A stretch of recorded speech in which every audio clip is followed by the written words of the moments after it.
Isa akong bilyonaryo. Kabanata 206-207. Kinaumagahan, isang pulang Ferrari ang nakaparada sa gate ng paaralan, habang si Amor ay nakaupo sa kotse. Hindi nagtagal, direktang binuksan din ni Julie ang pinto at sumakay sa kotse. Nang makita ni Amor kung ano ang hitsura ni Julie, bumantong hininga siya at sinabi kay Julie, "Oh, Julie, tingnan mo nga yang itsura mo ngayon. Hindi mo maaaring hawakan ang mga madilim na bilog sa ilalim ng iyong mga mata at tulad ng isang makapal na pampaganda. Nalulungkot ka na naman ba kay Marvin? Paano ka pupunta sa party ng iyong pamilya tulad nito?" Sa oras na ito, labis na galit si Amor Siko. Bagamat alam din niya ang tungkol sa pagkawala ni Joanna, ano ang kinalaman nito kay Julie? Kahapon, excited na sinabi ni Julie kay Amor na pumayag si Marvin na dumalo sa party ng pamilya at sinabi kay Amor kung ano ang nangyari nang magkita sila. Gayunpaman, pagkaraang marinig ang paglalarawan ni Julie, casual na sinabi ni Amor na ang pangako ni Marvin na pupunta sa isang party ng pamilya kasama si Julie ay malamang dahil sa kanyang mga maling salita. Gusto niyang bumawi kay Julie. Ngunit ang pangungusap na ito ay upang hayaan ang Amor na walang kapantay na panghihinayang. Dahil hindi nagtagal ay naisip din ito ni Julie, agad na hinayaan si Julie ay na nasa sabik na mood ay tulad ng pagbuhos ng isang palanggana ng malamig na tubig, ganap na lumamig. Inisip ni Julie na naisip ito ni Marvin at nagsimulang baguhin ang kanyang mood ng dahan-dahan. Ngunit pagkatapos ng paglalarawan ni Amor, tila ang lahat ng ito ay ang kanyang sariling indulhensya. Kaya't hindi na makatulog si Julie, iniisip si Marvin, ngunit palihim ding lumuha, huwag matulog at malakas na iyak, paanong walang black eye. Sa totoo lang, hindi kasalanan ni Marvin. Inggit lang talaga ako sa iyo, Joanna. Isang tulad mo ang kayang magmalasakit sa kanya at magmamahal sa kanya. Kung magbago sa iyo, Joanna, ang galing talaga, Amor. Alam mo ba? Nakita ko ang hitsura ni Marvin kahapon at naunawaan ko na hindi ko magagawang palitan ang lugar ni Joanna sa buhay ko. Ito ang dahilan kung bakit gustong umiyak ni Julie. Pagkatapos ng lahat, hindi ka magiging mas mahusay kaysa sa taong umalis. At saka, ngayon walang makapagsasabi kung saan si Joanna. Kung namatay si Joanna, kahit anong gawin ni Julie, imposibleng malampasan ang posisyon ni Joanna sa puso ni Marvin. Pagkaraang marinig ito, agad na sinabi ni Amor, "I hate iron but not steel." Nako, hindi siya importanteng tao. Medyo talo lang siya. What's the point of putting you in the first place? To be honest, ayoko talaga siyang sumama sa family party mo. Ano ba ang virtues ng mga iyon? Mga tao sa pamilya mo. Hindi mo alam. Hindi mo masasabi kung ano ang sasabihin ng pamilya mo tungkol sa iyo kung babawiin mo ang kaunting paunan. Magkaibigan sina Amor at Julie. Kaya sa pangkalahatan, kapag si Julie ay nagdaos ng isang salo-salo ng pamilya, si Amor ay magmamadali din para bigyan ng regalo, piyesta, o iba pa ang mga nakatatanda ni Julie. Kaya para sa pamilya ni Julie napakalinaw ni Amor at napakalinaw din tungkol sa sakripisyo ni Julie. Gayunpaman, nang marinig ito, direktang umiling si Julie at sinabi kay Amor, "Siyempre, alam ko naman ang ugali ng mga yon, pero di bale. Ngayon ay nakipag-appointment ako kay Marvin. Matatag kong sasamantalahin ang pagkakataong ito. Bagamat alam kong hindi ko maihahambing sa Joanna. Gusto kong maging pangalawa sa pinakamahalagang tao sa Marvin, ngayon na ako ay nasa hustong gulang na, maaari kong tanggapin ang responsibilidad para sa aking mga aksyon. Well, hindi mo na ako kailangang kumbansihin pa. Nandito siya." Sa mga salitang ito, nakita na ni Julie si Marvin na naglalakad patungo sa gilid na ito. Agad siyang bumaba sa kotse para batiin si Marvin. May ngiti sa kanyang mukha, sinabi niya kay Marvin, "Nandito ka na pala." Gayunpaman, dahan-daang tumango si Marvin. Sa oras na ito, nakita ni Amor sa kotse ang hitsura ni Marvin, at agad na kumunat ang kanyang mga kilay, dahil mukhang palpak at magulo si Marvin. Nababalot din ng dark circles ang mukha niya, mas malaki pa kay Julie. Biglang nawala ng hininga si Amor at sinabi kay Marvin, "Halika, alam mo ba na ngayon ang party ng pamilya ni Julie, at ganito ka lang. Hindi ka nagpapalit ng damit o naglalaba ng iyong buhok. Sinong tinitignan mo?" Ngunit pagkatapos marinig ang mga salita ni Amor, mabilis na pinaalis ni Julie si Amor. "Well, you don't have to say much. I know it must be his heart. Hindi siya nakatulog buong gabi. Dapat nasa harap mo siya magmaneho." Sa mga salitang ito, direktang hinayla ni Julie si Marvin papunta sa kotse, at pagkatapos ay sinabi kay Marvin ang may matinding pag-aalala. "I know you miss Joanna, but if you think about what I said, body is more important." Umidlip ka sa kotse. Sa pagkakataong ito ay tumingin si Julie kay Marvin na sobrang haggard na hitsura, ay talagang nababalisa. Habang nakatingin kay Amor, galit na galit siya kaya napatadyakan niya ang kanyang mga paa. Pakiusap, ibang babae ang iniisip ng lalaking nasa harapan niya kaya naging ganito siya. Dahil dito, mahal na mahal mo pa rin siya. Saan mo ilalagay ang iyong posisyon? Higit pa rito, nakita niyang hindi nag-react si Marvin. This time na, at nagpapanggap pa rin siya. Nagdulot ito ng kirot sa puso ni Amor. Si Marvin ay hindi nakatulog buong gabi. Pagkatapos ng lahat, nang bumalik siya sa kanyang villa, tinitingnan ang mga rosas sa buong lupa, hindi niya maiwasang isipin si Joanna. Pagkatapos ay hindi na siya maaaring manatili dito. Bumalik siya sa bahay na dati niyang tinitirhan kasama si Joanna. Sa pagtingin sa mga bagay na iniwan ni Joanna, naalala niya ang mga maliliit na bagay na kasama niya noon, sa pag-aakalang madaling araw na. "I'm really thinking about her. After all, I'm sorry for her." Bulong ni Marvin. Nang makita ang hitsura ni Marvin, mas nalungkot si Julie. Niyakap niya si Marvin, idinikit ang kanyang buong katawan kay Marvin, at bumulong kay Marvin. "Naiintindihan ko naman ang mood mo. Bagamat naiintindihan ko na hindi ako magiging kasing buti mo sa puso mo, aalagaan kita at mamahalin. Aalagaan kita ng mabuti bago bumalik si Joanna. Mangyaring bigyan ako ng pagkakataon." Sa isang tabi, nakita ito ni Amor at agad na sinabi kay Marvin, "Alam mo, sorry para kay Joanna, I tell you, kung nagpatuloy ka sa ganito, sorry kay Julie."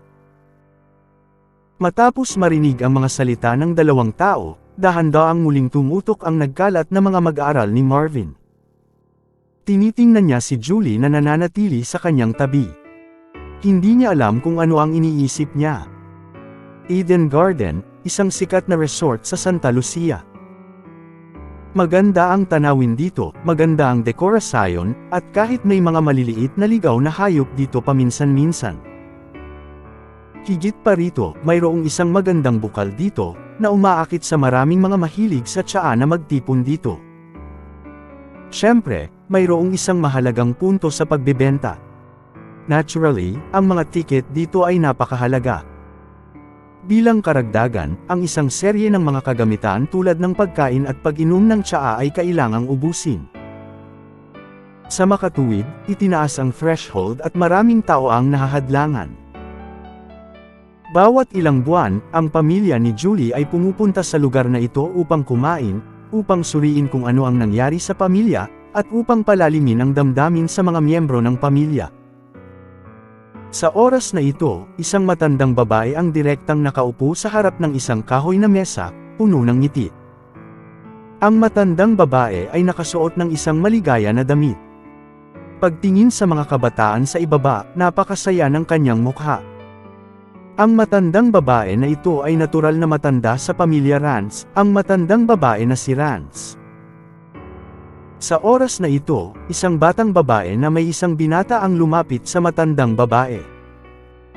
"Lola, boyfriend ko po ito. Edward po ang pangalan niya. Anak siya ng isang mayamang pamilya. This year, plano ng kumpanya ni Edward sa public. Ito po ang regalo niya sa inyo. Sa oras na ito, ang binata na nakatayo sa tabi ng batang babae ay direktang naghatid ng isang kahon sa matandang babae. Nang buksan ito ng matandang babae, nakita niyang may painting ng pine at crane na nagpapahaba ng buhay. Nako, may puso talaga si Aljane. Ito ay tunay na gawa, mahalaga ba ang pagpipinta na ito? Nang makita ko ang painting, isa pang nasa katanghaliang gulang na babae ang tumingin dito, at may ilang mga hiyawan. Nang marinig ko ang tunog, agad na tumawa ang binata na nagngangalang Edward at sinabi sa matandang babae at sa nasa katanghaliang gulang na babae. Okay lang. You can't take two bad things when you meet for the first time. This picture is about 200,000. Matapos marinig ito, tumango si Mrs. Franz na may kasiyahan at sinabi sa binata na tinawag ang mayaman. Mabuti, mabuti, may puso ka. Halika, munting regalo ito ni Lola. Ingatan mong mabuti. Sa mga salitang ito, direktang inabot ng matandang babae ang isang pulang sobre sa binata. May ilang bank card sa pulang sobre. Malinaw, mayroong maraming pera sa loob nito.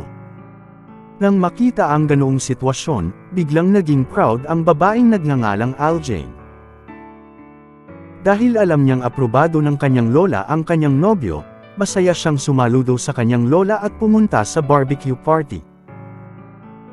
Ito ay isang pagtitipo ng pamilya ni Julie, at ang lola na ito ay natural na lola ni Julie, ang pinakamalaking elder sa pamilya. At ang iba pa sa mga taong ito ay halos lahat ng mahahalagang kasosyo sa pamilya, pati na rin ang mga kamag-anak sa loob at labas ng pamilya. Sa oras na ito, may isa pang batang babae na pumasok. Ang batang babae ay masigla, at mukhang siya ay 17 o 18 taong gulang. Ngunit ang isa pang binata ay tumingin lang sa dalaga na may spoiled na mukha at lumapit. Oh, Cyrene, dahan-dahan ka. Huwag kang mahulog. Sa oras na ito, ang matandang babae na may ngiti sa kanyang mukha ay nagsabi sa mga batang babae na tumawag ng Cyrene, at ang batang babae na nagngangalang Cyrene ay kapatid ni Troy. Lola, dinala ko din dito ang boyfriend ko. Kita mo, ang pangalan niya ay Roy Clements. Mabilis na dumating si Roy para ipagdiwang ang kaarawan ni Lola. Nang marinig niya ang pangalan ni Roy, agad na natuwa ang matandang babae. Pagkatapos ay tinanong niya si Cyrene. Cyrene, ito ba si Roy Clements na nagpapatakbo ng economic company?